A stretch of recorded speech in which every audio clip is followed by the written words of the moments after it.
Salve, camaradas, tudo bem? O tema do vídeo de hoje é: para onde vai a política externa brasileira?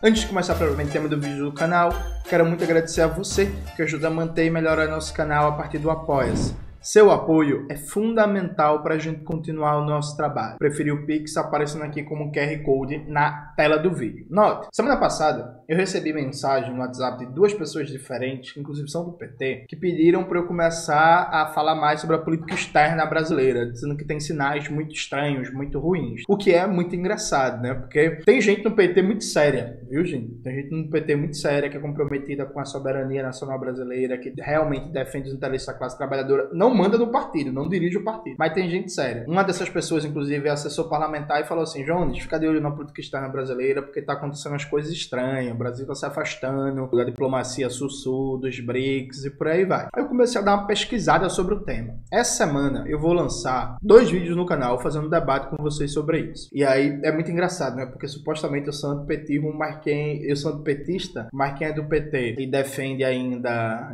tem sangue nas veias, né? Ainda no fim, não se rendeu totalmente ao neoliberalismo, sabe que pode contar comigo quando precisar fazer o bom combate. Pois bem, eu debato há muito tempo no canal que é preciso fugir da ilusão de que os problemas fundamentais do povo brasileiro vão ser resolvidos a partir de BRICS, a partir de Nova Rota da Seda, a partir de parceria com a China, como se fosse possível resolver os problemas fundamentais do país sem luta de classes. Isso é uma ilusão perigosa, que é divulgada inclusive por muita gente, que faz um contraponto entre a política interna, econômica, neoliberal de cabo a rabo, com, não, mas o Brasil tem oportunidades com a China, com a Nova Rota da Seda, com não sei o quê, como se desse para melhorar de maneira substantiva as condições de vida de maneira estrutural da classe trabalhadora só a partir de parcerias externas sem luta de classe. Mas, a despeito disso, eu recebi esses bizus e fui dar uma pesquisada. E veja, gente, é verdade, viu? Tem muita gente já, presta atenção, tem muita gente dizendo que o Brasil, apesar da retórica, vem se afastando da diplomacia sul-sul, vem se afastando dos BRICS, vem se afastando, inclusive, dos melhores exemplos da política externa dos governos Lula passados, né? E aí, a gente vai hoje ter um reactzinho, uma reação a uma entrevista com o brilhante Mauro Lopes. Inclusive, assim, gente, hoje, da mídia progressista, para mim, Mauro Lopes é o melhor. Que me desculpe, meu amigo Breno Altman, mas assim, Mauro Lopes é o melhor disparado. É um cara que sempre faz entrevistas sensacionais. E a gente vai pegar hoje uma entrevista que o Mauro Lopes fez com um grande pensador, que é o Chico Teixeira. O Chico é um cara que vale muito a pena prestar atenção no que ele fala, no que ele escreve. Então a gente vai pegar essa reação. E aí presta atenção que um ponto importante. O corte da entrevista começa falando da questão da Venezuela e aí vai e desdobra a partir de um debate sobre questão militar para a política externa brasileira. Eu cortei o finalzinho sobre a Venezuela, que a gente vai falar da Venezuela em outro momento, e já começo o vídeo adiantado a partir de 1 minuto e pouco sobre a questão da indústria de defesa no Brasil, beleza? Feito esse preâmbulo gigantesco, vamos ao vídeo, vamos ver aqui o que foi debatido. Eu nem coloquei, o vídeo para rolar. Agora sim. Então vamos lá. E o pensamento venezuelano, que em regra é o pensamento dos militares no mundo, que é olhar para os potenciais inimigos externos, né? Só para você ter uma ideia, há pouco tempo a Venezuela comprou uma força de jatos extremamente modernos na Rússia, etc. Os militares brasileiros ficaram em pânico. Eles agora têm autonomia para bombardear São Paulo. Você imagina uma coisa desse tipo? Sair lá da Venezuela, do Caribe, e vir a São Paulo para atacar São Paulo. Por que atacaria São Paulo? A compra dessas armas pela Venezuela foi fundamental para dizer aos Estados Unidos que, se eles forçassem um desembarque no país, como aconteceu em Cuba, em Bahia dos Porcos, né, teriam meios de rechaçar isso, inclusive fechando o canal do Panamá, que é estratégico para os Estados Unidos, né? Quer dizer, esse é o tipo de raciocínio que é passado exatamente para os militares americanos. Agora, os militares brasileiros não tinham isso na cabeça. Foi alguém que disse isso para eles. né? Mesmo alguém que trouxe uma frota imensa no mês passado para cá, e depois que a frota foi embora, entrou em pauta vender a Vibraz, vender a fábrica de munições, vender a fábrica de fuzis e revólveres. Nós estamos hoje, literalmente, vendendo a indústria de defesa brasileira. Em pleno governo Lula. Em pleno governo Lula. Veja, esse ponto é importante. Eu falei aqui no canal sobre a Vibraz. E assim, né, gente? Veja, eu acho engraçado. O tal desenvolvimentista no Brasil, grosso modo, ele é uma fraude, né? Que ele passa, quando ele está na oposição, ele passa o tempo todo falando, e é o Estado, e a intervenção do Estado, e o planejamento, e Keynes, e a demanda efetiva, e proteger a economia nacional. Aí quando vem o governo Lula, é tudo caladinho, né? É uma galera que eu até brinco, né? Uma galera do Conexão Xangai que virou Conexão Hong Kong, né? Eu acho impressionante, porque assim, se é o governo Bolsonaro fazendo isso, com razão, ia ser todo mundo denunciando Bolsonaro, entreguista, que está destruindo a indústria de defesa brasileira, que quer entregar tudo na mão dos Estados Unidos, etc, etc, etc. Beleza. E com razão, viu, gente? E com razão. Eu lembro que eu falei da Vibraz no meu Twitter, e assim, o passivo, a dívida da Vibraz é só de 600 milhões de reais. Gente, isso é um truco. O governo poderia estatizar a Vibraz e, pum, resolver a parada.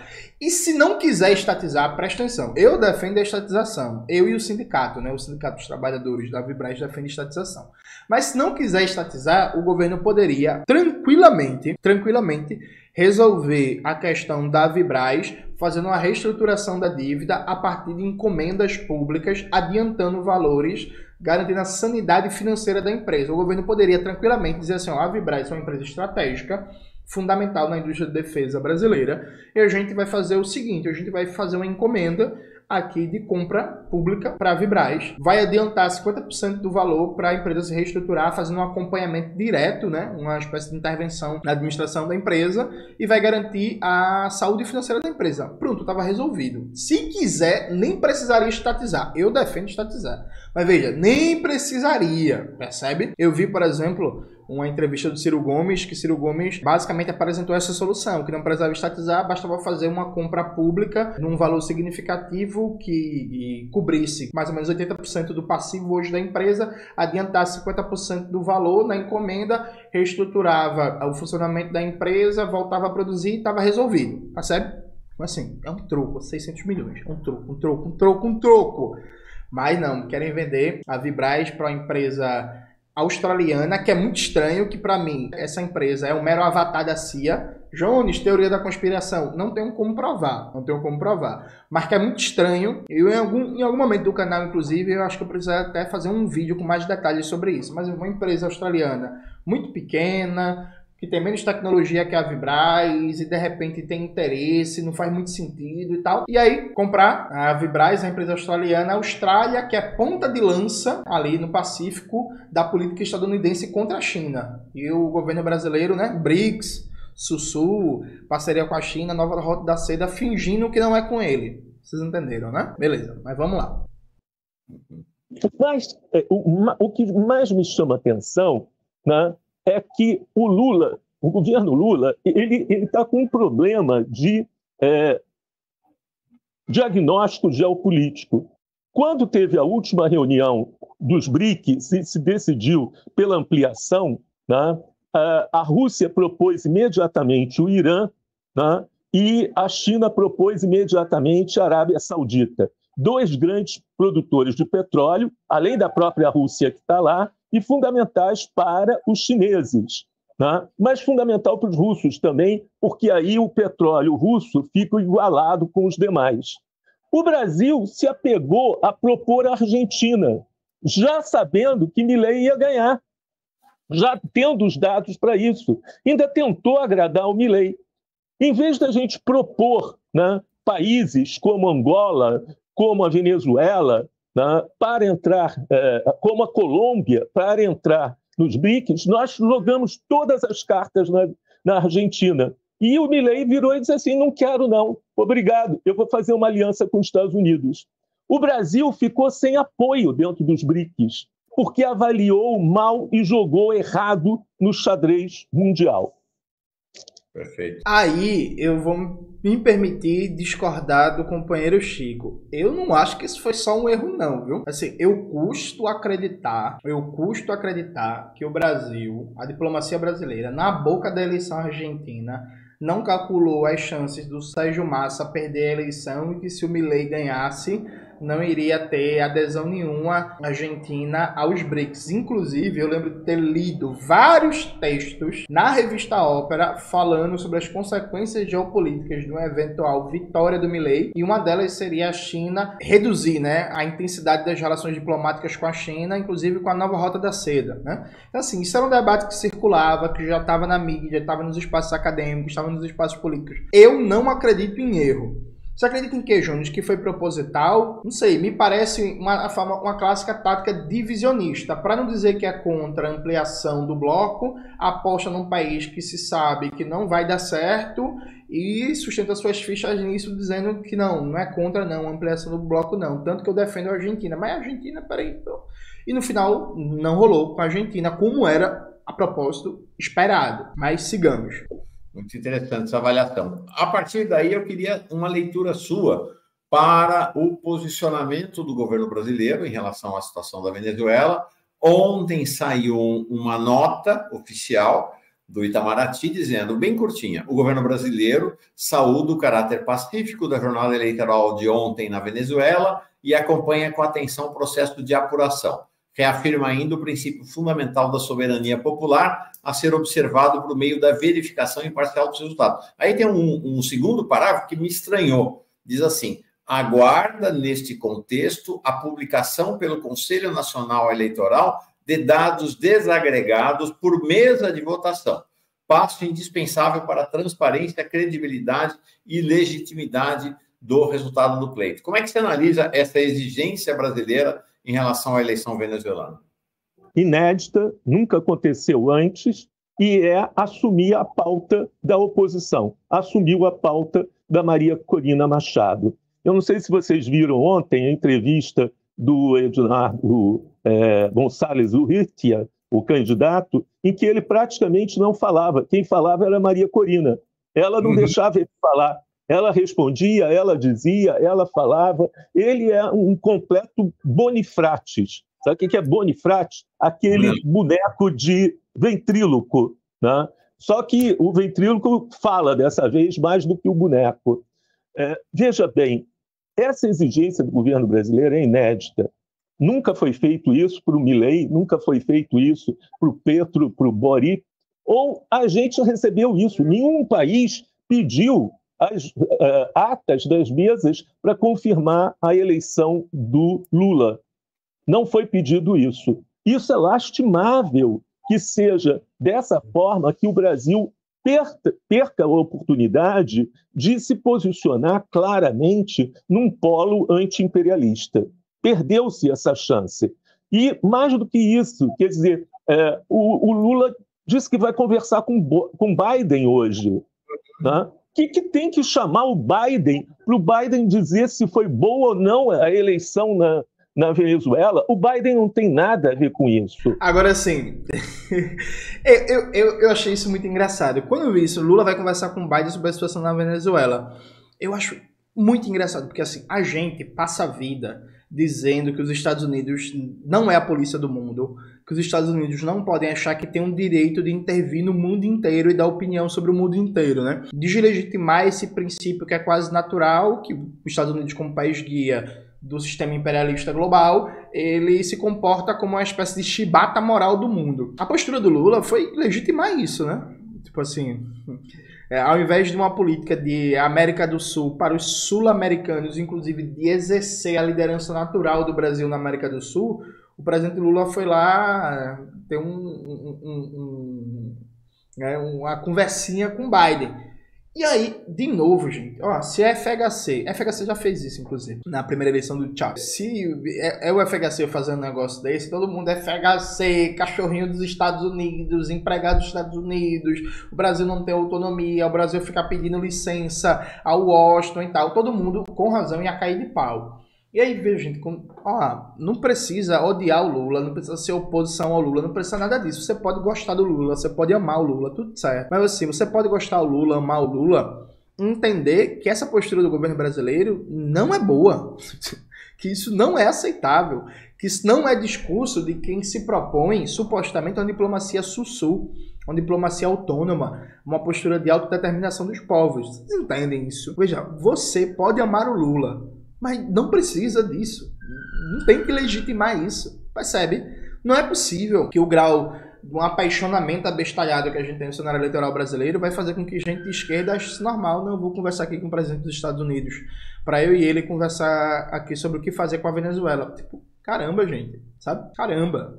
Enfim. O Biden não tem nada a ver com isso, né? Quando nós tínhamos o antigo ministro da Defesa, o Jobim, uma vez o embaixador americano disse: olha, vocês criaram um Conselho Regional de Defesa, eu queria ajudar, como é que vocês podem ver essa ajuda? Chama para reunião. E o Jobim respondeu a ele de uma forma muito clara: a melhor ajuda que o senhor dá é não perguntar e não querer participar, né?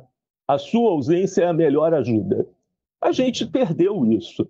Talvez porque a gente não tenha agora pessoas... Nelson Jobim, lembrando que é uma figura conservadora, né? Uma figura conservadora, tem nada de esquerda, nada de progressista e tal, mas era uma época que a orientação do governo Lula era outra, né? Quem é mais velho vai lembrar que no debate de 2010, o Plínio de Arruda Sampaio, o maior elogio que ele fez ao governo Lula, que acabava e a Dilma estava disputando ali a presidência, foi a política externa. Aquela política externa que o Plínio de Arruda Sampaio elogiou, não existe mais nesse Lula 3, viu, gente? Não existe mais. Mas vamos continuar.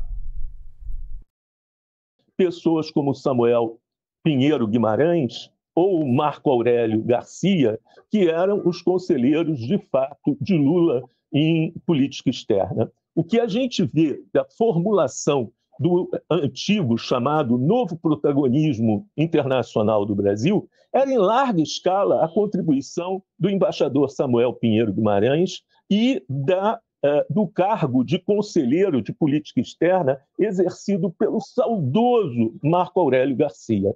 A ausência dessas pessoas é muito dolorosa nesse momento para a política externa brasileira. Como você define a política externa brasileira hoje?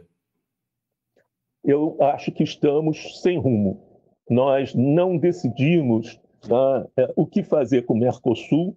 Está no momento de anular essa tensão com a Argentina, convidando outros países para entrarem no Mercosul, inclusive transatlânticos. Angola, África do Sul, deveriam entrar no Mercosul, porque, afinal de contas, é um mercado, né, do Sul, né? Nesse sentido, desse Sul global, ampliar o Mercosul desse sentido. Eu conversei isso pessoalmente com o Celso Amorim. Ele disse: é muito difícil, não vai dar, tem outros problemas. Não percebe que o Mercosul tem que sair desse encravamento que ele está, de ser Brasil e Argentina sempre há uma força para trás com Bolsonaro, uma força para frente com Lula, uma força para trás com o Milei. Isso a gente tem que eliminar.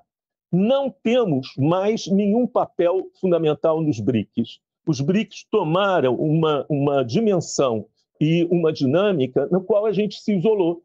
Nós não colocamos nenhum país amigo nos BRICS. Nós jogamos todos os dados na Argentina, tendo países como a Colômbia, tendo países que poderiam entrar nos BRICS, e a gente não conseguiu fazer isso. Apostamos, e o Genuíno tem toda a razão, no G20, e cada vez mais, e parece glorioso ter o G20 no Brasil, como se isso fosse algo fundamental, onde no G20 a Rússia está sob sanções. A Rússia hoje é o quarto PIB mundial. Com todas as sanções que ela sofreu, no início do ano, a economia russa ultrapassou a economia do Japão e da Alemanha, né? Então, teve um crescimento que coloca Estados Unidos, China, Índia, Rússia como as maiores economias mundiais.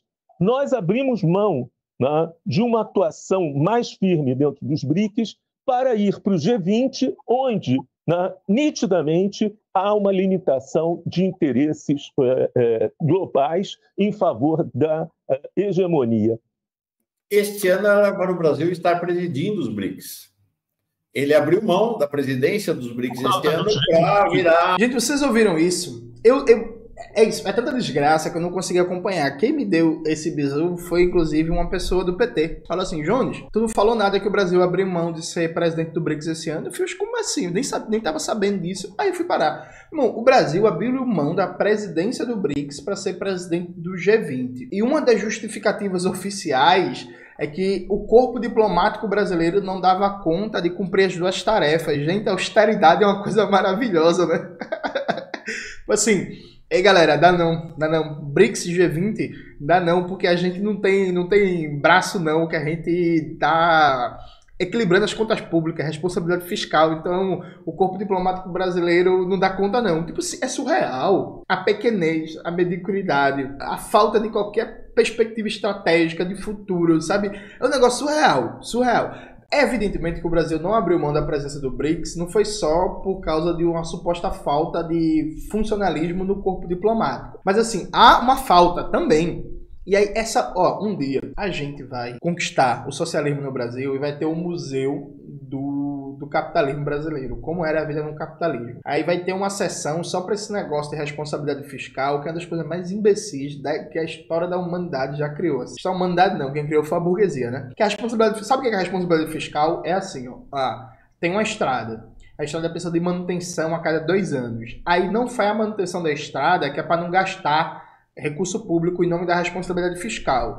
Aí deixa a estrada se acabar. Aí tem acidente, aí morre gente, aí o preço do frete fica mais caro porque tem muito buraco, porque tem muito acidente, porque tem muito assalto, porque a estrada está mal iluminada, mal sinalizada e tal. Aí, passados 5 anos sem manutenção, aí vai fazer a manutenção da estrada, que custa 5 vezes mais agora do que se tivesse feito no período correto. E isso é chamado de responsabilidade fiscal. Vocês entenderam?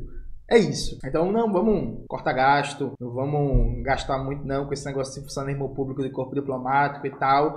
E aí, não, vamos presidir o BRICS e o G20. Não pode não, que ó, não tem gente, ó, não tem braço. E aí vamos fazer um de cada vez. Sabe? Aí tem gente que diz assim, Johnny, porque você é antipetista, você não elogia nada do governo Lula. De verdade, gente, é pra me empolgar com isso, assim, sabe? Assim, eu preciso de um pouco mais, bem mais, né? Bem mais, pra me empolgar, sabe? Ele abriu mão da presidência dos BRICS este ano para virar, por essa pretensão de ser a sede do G20 e de imaginar-se com papel protagonista na geopolítica nos termos do Ocidente, né? O que agrada enormemente, né, a União Europeia e os Estados Unidos. Agora vê que os Estados Unidos e a União Europeia puseram sanções contra a Rússia, contra o Irã, né, que são 2 países dos BRICS. Então, nós estamos apostando na direção errada. Quer dizer, a gente deveria dizer claramente, quer dizer, o grande projeto do Lula é a Aliança contra a Fome, que eu acho fantástico, né? Mas eu acho que tinha que ter uma aliança contra usar o dólar e o Sistema Monetário Internacional, FMI, como arma política. Uhum. Isso o governo brasileiro não tem dito. Tá? E mais do que isso, o Banco Central do Brasil, sob a direção de Bob Fields Neto, né, ele impõe sanções. É uma coisa só para ver a agência russa de informações, a Sputnik, né, teve sua conta fechada pelo Banco Central por causa das sanções contra a Rússia. Quer dizer, na prática, o Brasil está aplicando sanções à Rússia. Gente, eu quero fazer uma pergunta para vocês. Vou até abrir a tela. Vocês sabiam que o Brasil abriu mão da presença do BRICS esse ano para ser presidente do G20? Você sabia disso? Você ouviu falar disso? Você sabia que o Banco Central brasileiro, com silêncio do governo brasileiro, aplicou sanções à agência de notícias russas e Sputnik, que o Brasil está aplicando sanções contra a Rússia? Você sabia disso? Assim. E aí, veja, eu chamo uma reflexão para você muito tranquila, que é a mídia burguesa. A gente sabe que a mídia burguesa ela não debate, né, um mundo, a política externa, a geopolítica com qualidade e com seriedade. A mídia burguesa é uma mera papagaia dos Estados Unidos. Agora, você viu alguma dessas notícias na mídia progressista? Vamos lá, você viu? Pense nisso. Acho que vale a pena refletir sobre isso. A revista Fórum é um veículo de mídia progressista e aí, como eu disse, o Mauro Lopes vem realizando um trabalho fantástico. O Mauro Lopes, ele é hoje o Vini Júnior do jornalismo. Assim, ele está em excelente forma.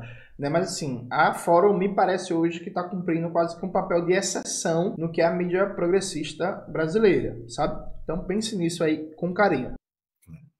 Tá aqui, ó, acaba de sair uma notícia aqui, deixa eu colocar no ar, Breaking News, o nosso Yuri Ferreira, de Internacional, me manda aqui. É a luta de classe. Teve um sujeito lá nos Estados Unidos, o James Carvajal, que ficou famoso por conta daquela expressão na eleição do Clinton, em que ele dizia, a economia, estúpido. Eu acho que a gente podia fazer uma outra versão, né?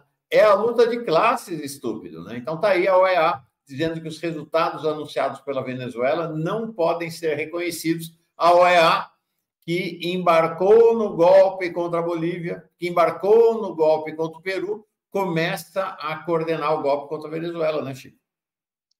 Esse senhor que dirige a OEA, Luiz Almagro, né, o nome dele, ele é um golpista, né, conhecido.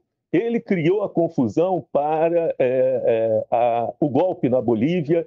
Ele age nitidamente como um patrulheiro, né, do grande capital, do capital hegemônico. A OEA não nos interessa. O governo Lula, ele tinha antes formulado a Unasul e o Conselho Regional de Defesa da América do Sul. Por que que isso não foi retomado? E por que que a gente voltou a dar atenção à OEA? A OEA, né, tem pelo menos 15 membros formados por ilhas do Caribe, né, onde o poder colonial ainda é fundamental, e pela América Central, que vota em massa com os Estados Unidos, que os Estados Unidos decidem o voto desses 15 países de saída. Nós não temos menor interesse de estar numa organização que tem países como Santa Lúcia, Trinidad, Ilhas Kitty, coisa desse tipo, e que a voz de um país como o Brasil não é escutada.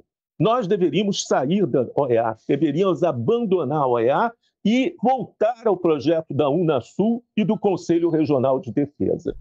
Lembrando que Fidel Castro chamava a OEA de o Ministério das Colônias dos Estados Unidos. A OEA é o Ministério das Colônias. Pois então.